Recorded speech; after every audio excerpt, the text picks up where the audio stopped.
Bueno, como hoy es el día de las presentaciones filosóficas que cada ponente se ha hecho, es imprescindible leerlas. Os voy a presentar ahora a Manuel González Bedia. Él es profesor en el Departamento de Informática de la Universidad de Zaragoza y ahora sí que cito textualmente. Esto no va. Ha navegado en el proceloso mundo de las disciplinas universitarias, formándose en física, filosofía, informática, estudios sociales de la ciencia, gestión tecnológica y ciencia cognitiva. Todo con el objetivo de comprender las leyes que rigen los procesos mentales, que gobiernan la conducta de los seres vivos. Aún no ha conseguido nada relevante, o eso dice, pero mantiene una ingenua esperanza de conseguirlo algún día. Manuel.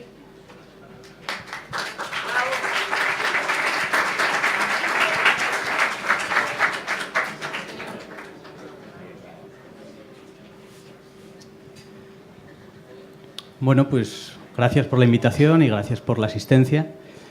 Me temo que voy a ser un poco cenizo en mi enfoque. Carlos ha hablado de las virtudes de la ciencia cognitiva, creo que Pablo va a hablar de las virtudes de la robótica. Yo quiero darle una visión un poco más limitada, ¿no?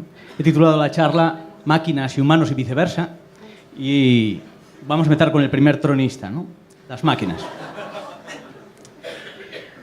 Bueno, las máquinas, digamos, en el pasado, podíamos visualizarlas así. Las máquinas, los computadores, que luego pueden tener una forma, digamos, antropomórfica, como un robot, inicialmente eran máquinas de calcular. Eran máquinas con muy pocas capacidades, muy poca memoria.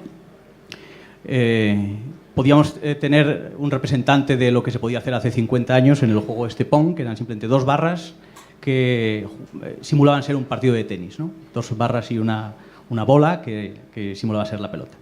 Bien, esto es el origen, pero en un determinado momento, en los años 50, a alguien se le ocurrió si con estas máquinas que inicialmente servían para calcular trayectorias balísticas de misiles, eran máquinas que estaban solo en centros de investigación o en el ejército, podían simular o emular el comportamiento humano. Desde entonces, las cosas han cambiado mucho y tenemos máquinas que han hecho cosas bastante relevantes, ¿no? Uno de los clásicos en este sentido es la máquina Deep Blue, que en el año 97 ganó a Kasparov. Garry Kasparov era el gran maestro de ajedrez en aquel momento y en una partida, o en un torneo a 5 partidas, fue capaz de ganarle, ¿no?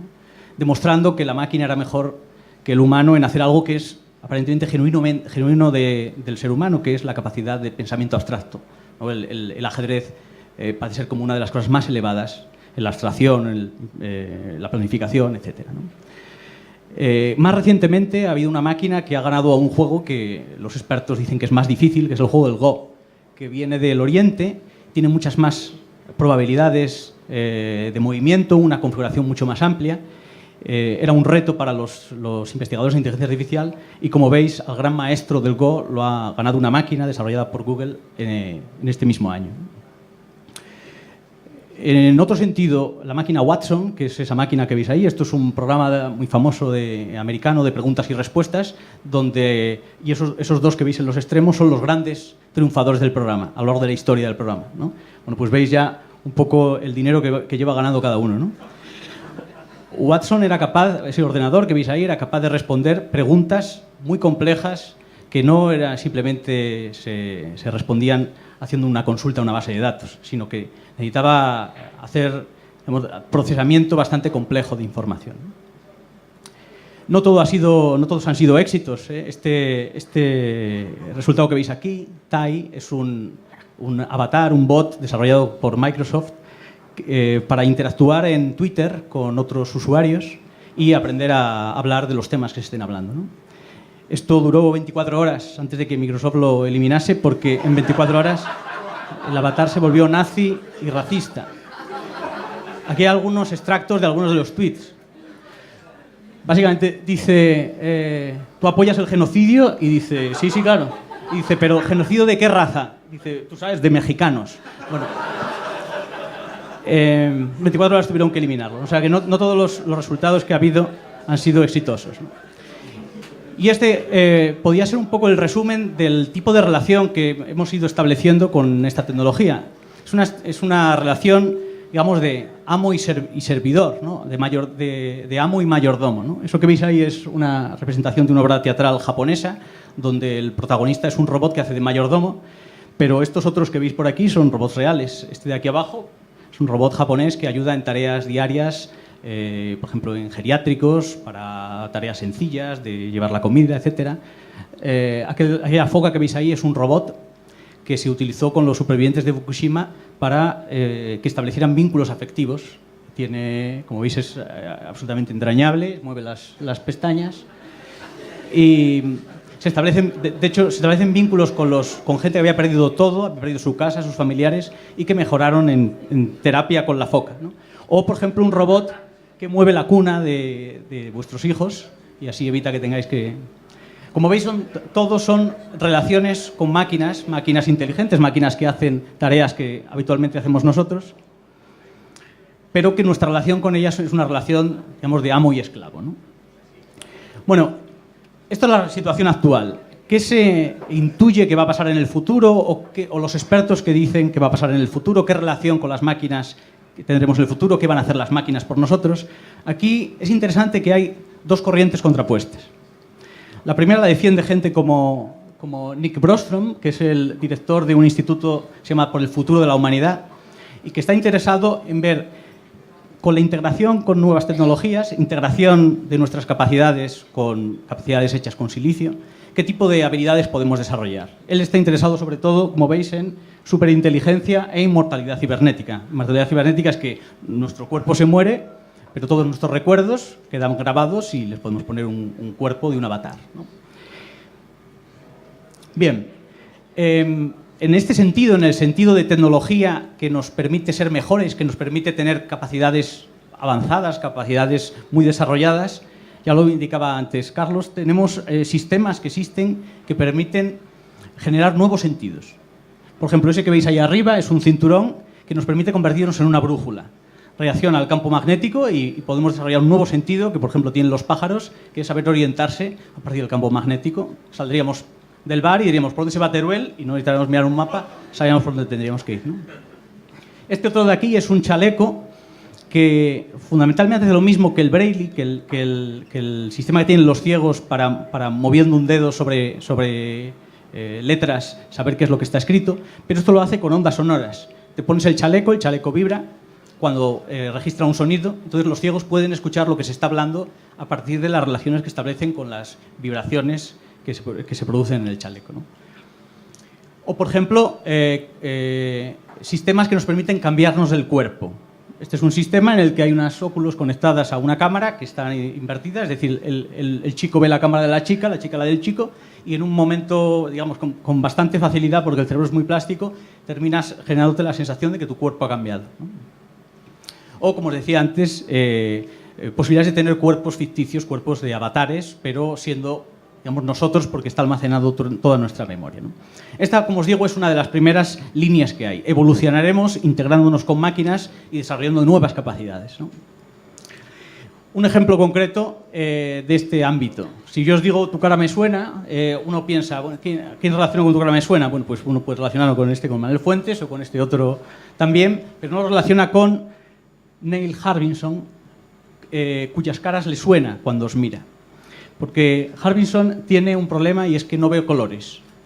Es acromotápsico, me parece. Entonces, no ve colores, solo ve en blanco y negro, así que se ha instalado un tercer ojo, que es el que veis ahí, que traduce las señales luminosas del objeto al que está enfocando ese tercer ojo, y eso lo traduce en sonidos que reverberan, digamos, en la parte craneal de detrás, y cuando él está mirando colores, suenan notas musicales.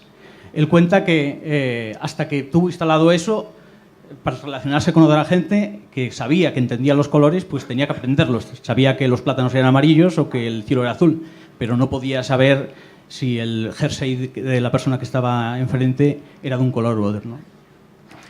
Dice que ir al supermercado le resultaba muy aburrido hasta que se puso esto, y que ahora ir al supermercado es una melodía alucinante, sobre todo la parte de detergentes. Es estar escuchando continuamente notas musicales, ¿no? Bueno, es un nuevo sentido. es capaz de... él cuenta que al principio oía los sonidos, luego los sonidos se hacen transparentes, luego termina teniendo colores preferidos por los sonidos que generan y termina soñando en colores, ¿no? Un nuevo sentido. Bueno, pues esta sería una de las corrientes. El futuro va a ser maravilloso, va a ser una Arcadia feliz, vamos a tener unas capacidades desconocidas, todo perfecto, ¿no?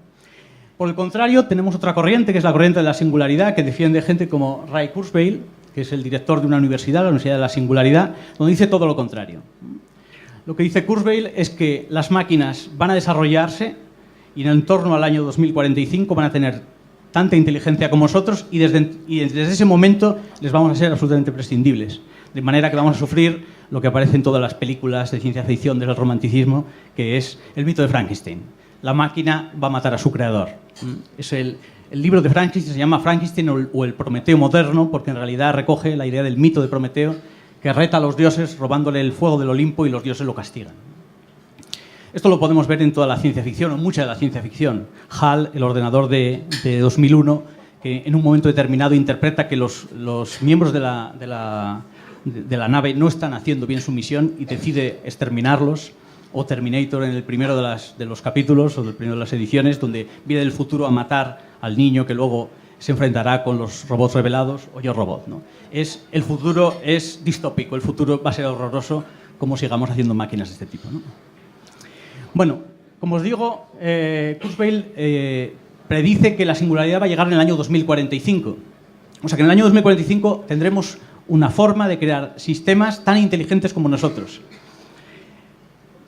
No queda mucho tiempo, pero en nuestro laboratorio hemos estado trabajando sobre un sistema que podría hacer que estos plazos se recortaran. Un sistema que fuera más breve conseguir sistemas tan inteligentes como nosotros. No necesitamos muchas cosas, es unas pizzas, un poco de perreo, la parte de atrás de un Ford Fiesta y tenemos en 9 meses un sistema tan inteligente como nosotros, ¿no? Bueno, estas dos líneas, estas dos corrientes, se podrían caricaturizar o, si queréis, modelar en estas dos imágenes. Estos de aquí son los luditas. Fue un movimiento de la primera revolución industrial de gente que se quedaba sin trabajo porque entraban las máquinas en las factorías y que entraban las factorías a romper las máquinas. Era una postura tecnofóbica. Las máquinas hay que destruirlas. Las máquinas son malas, ¿no? Y este otro es un libro de Morozov que tiene un concepto muy interesante desarrollado, que es el solucionismo tecnológico, y es la idea tecnofílica de que todo lo vamos a resolver con la tecnología. Cualquier problema se va a resolver con una app o una tecnología sencilla, ¿no? Lo salvas todo, lo guardas todo, solo con un clic, ¿no? Bien, estos dos debates o estas dos corrientes o estas dos predicciones a mí me aburren bastante. Como veis, son contradictorias. Vamos a desaparecer por un lado, vamos a ser inmortales por otro. Cuando llego a este punto, me pasa un poco lo que a Matías Prats, y es que permítame que me resista a tener que aceptar este tipo de debate. En realidad, lo interesante para mí sobre el futuro de las máquinas no es qué van a hacer las máquinas, no es la capacidad operativa de esas máquinas, sino es qué esas máquinas nos pueden decir sobre los humanos, sobre nosotros, ¿no? Lo importante, por tanto, es lo que nos ayudan las máquinas a conocer lo que somos, ¿no? Y esa sería la segunda parte de la charla, que es el segundo tronista, son los humanos, ¿no? Entonces, ¿qué es lo que nos ayudan las máquinas a saber de nosotros? Os voy a poner un ejemplo muy sencillo. Estos son coches reales, con un diseño real, ¿no?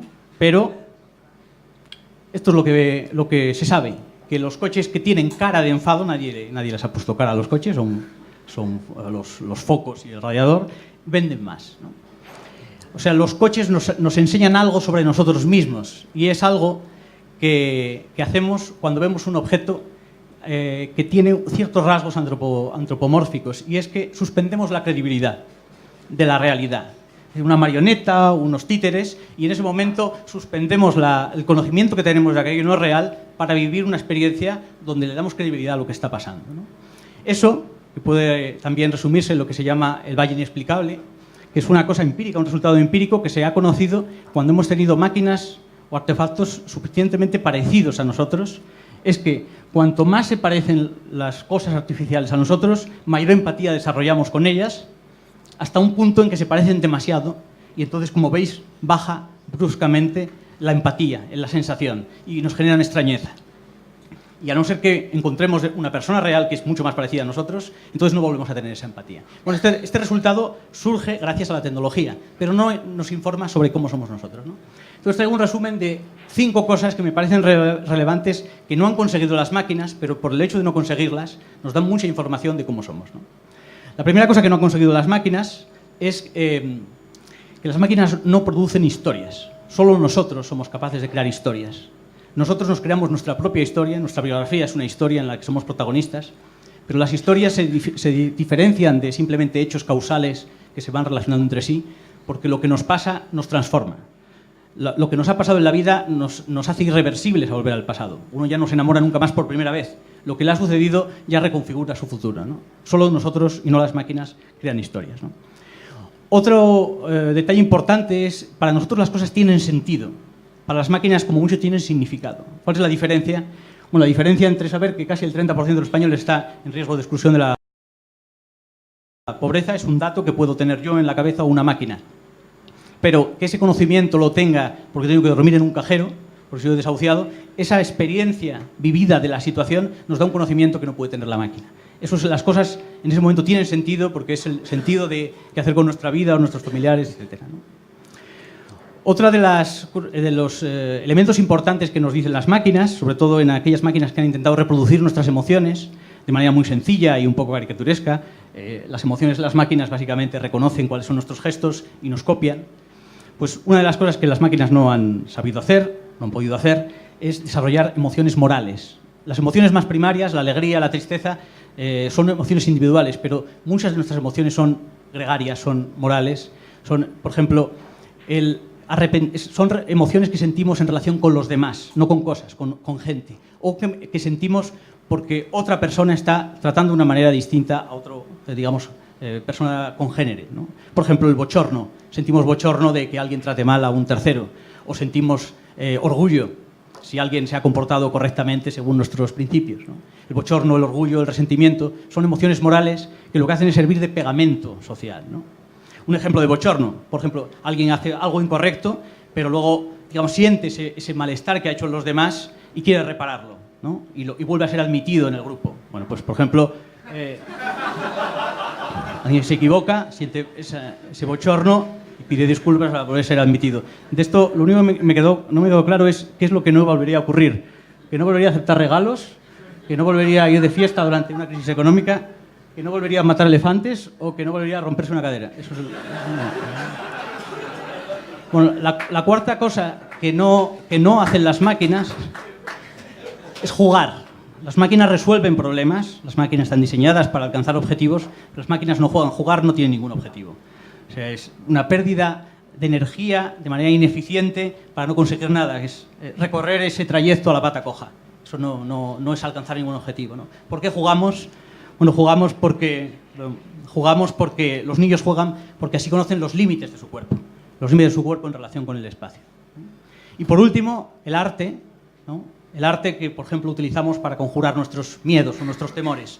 Esto es una noticia que ha salido hace poco. Inteligencia artificial es capaz de pintar igual que Rembrandt. Ha aprendido cómo pintaba Rembrandt y hace un cuadro exactamente igual. Bueno, esto yo no lo diferencio demasiado de esta otra noticia. 3 cuadros pintados por un mono, vendidos por 21.000 euros. ¿Qué relación tiene el sujeto que hace la obra con la obra? ¿Qué sentido tiene esa obra con él? Bueno, no tiene mucho que ver con, por ejemplo, Saturno devorando a sus hijos, ¿no? Goya se está muriendo, Goya ve su final de vida, está angustiado y refleja no solo su angustia individual, sino también la angustia de un país que podía haberse metido antes en Europa y que vuelve un poco a sus orígenes inquisitoriales, etc., ¿no? Es un reflejo de esa angustia, ¿no? Esa relación con el arte a través del arte con nuestros temores, nuestros miedos, nuestros deseos, no la tienen las máquinas, ¿no? Entonces, la conclusión sería que las máquinas nos han enseñado a algo más sobre nosotros. Las máquinas nos han enseñado, porque ellas no lo saben hacer, a cosas que son genuinamente humanas, ¿no? Y ese es el tercero de los mensajes, o el tercero de los mensajes empieza ahora, es lo interesante de las máquinas, la reflexión sobre las máquinas es qué nos pueden decir sobre nosotros o qué van a poder decirnos sobre cómo puede ser nuestra especie, cómo queremos que sea nuestra especie. El debate interesante es cómo gracias a las máquinas podemos redefinirnos como especie, ¿no? Así que, volviendo al origen teníamos dos corrientes, una muy distópica, todo va a ir mal, una muy fantasiosa, todo va a ir bien. Bueno, el último mensaje es, no van a pasar ninguna de las dos cosas, es ni uno ni lo otro, sino viceversa. No. Lo interesante, lo que yo veo más interesante en el futuro es algo que podría relacionarse con esto. Con Pico della Mirandola, es un hombre del Renacimiento, es el primero que habla sobre el término humanismo, de la dignidad del hombre. El humanismo fue un movimiento en el que los hombres se dan cuenta, con la ciencia moderna, que son capaces de dominar el mundo y de solucionar problemas, y se desatan de esa idea clásica de que son marionetas divinas, guiadas por un dios hacia un destino del que no son responsables. De repente, el humanismo seculariza esa idea, se hace autónomo, el hombre se ve a sí mismo como capaz de diseñar y de definir su futuro, tener autonomía y tener las capacidades, ¿no? Bueno, pues eso es lo que va a suceder. Lo que va a suceder es que nos vamos a encontrar en un momento con este mismo debate. Vamos a tener unas herramientas que nos van a poder, nos van a situar frente al problema de decir qué queremos ser como humanos, ¿no? Esto ya ha empezado a salir en la ciencia ficción, una ciencia ficción un poco distinta, no tan distópica como la anterior.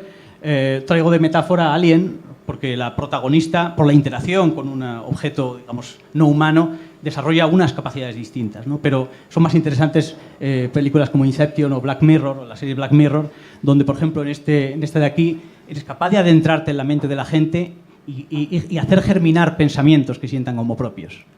Si tenemos esa tecnología, ¿qué significa entonces? ¿Cómo la vamos a gestionar? ¿Cómo vamos a relacionarnos como humanos con esa tecnología? O ese capítulo de Black Mirror donde el sujeto tiene la capacidad de grabar todo lo que ocurre y eso, en cierto sentido, le destroza la vida, ¿no? Es la idea de que vamos a tener unas ciertas capacidades que van a cambiar los elementos que nos configuraban como humanos. Por ejemplo, Funes el Memorioso es un texto de Borges en el que una persona, es un texto ficticio, se cae de un caballo y de repente recuerda todo. Recuerda todo y tanta es la información que le abruma que termina muriendo casi instantáneamente, ¿no? ¿Esto con qué se puede relacionar? Si nuestra memoria es defectuosa, tiene un efecto muy interesante de pegamento social. Todas aquellas decepciones que tenemos con los demás se nos olvidan. Pasan de ser tan intensas que no podemos perdonar en un momento como para olvidarlas y poder solucionar espacios, digamos, de encuentro, ¿no? Si tenemos una memoria infinita, esa capacidad de gestión del grupo, eso va a ser posible. O otra tecnología, por ejemplo, la inmortalidad, ¿no? Si tenemos la capacidad de inmortalidad, ¿qué significa tener proyectos? ¿Qué significa tener urgencias? ¿Qué significa tener... ¿qué privilegiamos? ¿Qué relaciones privilegiamos, ¿no? Son tecnologías que nos van a redefinir como seres humanos y que vamos a tener que enfrentarnos a ese debate a qué queremos ser, ¿no? Entonces, el mensaje sería con la tecnología. Lo interesante no es lo que puede hacer, no es lo que puede hacer la tecnología, no es la capacidad operativa de esa tecnología. Detrás de una tecnología hay alguien pensando, hay un sueño, y detrás de ese sueño siempre hay un humano. Muchas gracias.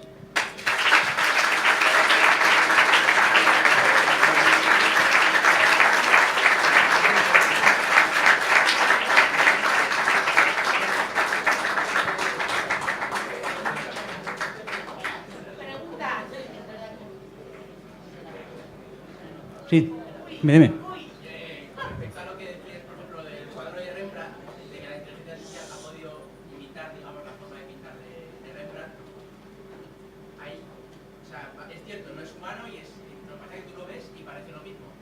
Ahí me recuerda a lo del tipo este de pseudociencia, que la gente que dice que va a buscar que eso no es, eso lo puedo hacer yo de otra manera. Yo qué sé, esto es un truco mágico, no sé si lo ha hecho así, pero yo puedo reproducir eso así. Entonces, yo creo que está un poco ahí. Vale, es cierto que sabes que no eres un humano, pero puedes hacer exactamente lo mismo. Entonces, no es hasta qué punto puedes decir que efectivamente está haciendo lo mismo o que no, que realmente son cosas diferentes, que porque existe la pseudociencia, o sea, no sé, alguien puede leer la mente a otro así a distancia, pero yo lo puedo imitar bien. No sé si... Sí, no me refería al resultado final, sino a la relación que había tenido el autor con la obra. Esa es la gran diferencia. No el espectador. No, era el autor, ¿no? Es Goya dibujando aquello porque se siente angustiado o ve que muere y la máquina simplemente pues, siguiendo unos trazos que van marcados por un programa. No para el observador, claro, el observador podría tener la misma experiencia, es la del creador.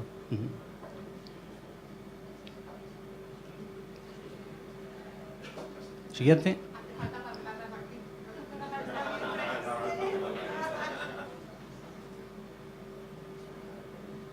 hacéis también. Sí. Bueno, dices que hay dos corrientes de pensamiento, pero al final el dinero suele ir al mismo saco, ¿no? Entonces, ¿sabéis así un poco desde la experiencia las empresas y la gente que tiene dinero para invertir, cuál de estas dos corrientes apoyaría? ¿Las corrientes te refieres a tecnología que integramos en nosotros o, digamos, máquinas ajenas a nosotros, máquinas domésticas?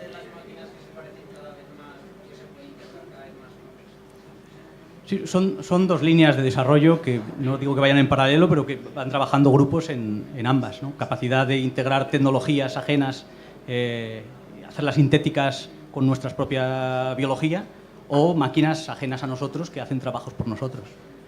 Pero yo no sé cuál de las dos está más financiada, pero son líneas de investigación o desarrollo distintas. Ambas están protegidas o están fomentadas.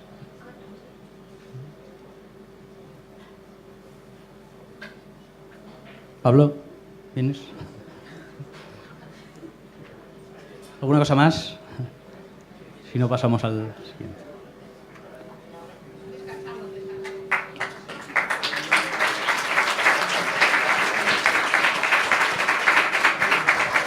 Muchas gracias, Manuel. Aprovechamos un ratito de descanso. Quien quiera se acerca a la barra.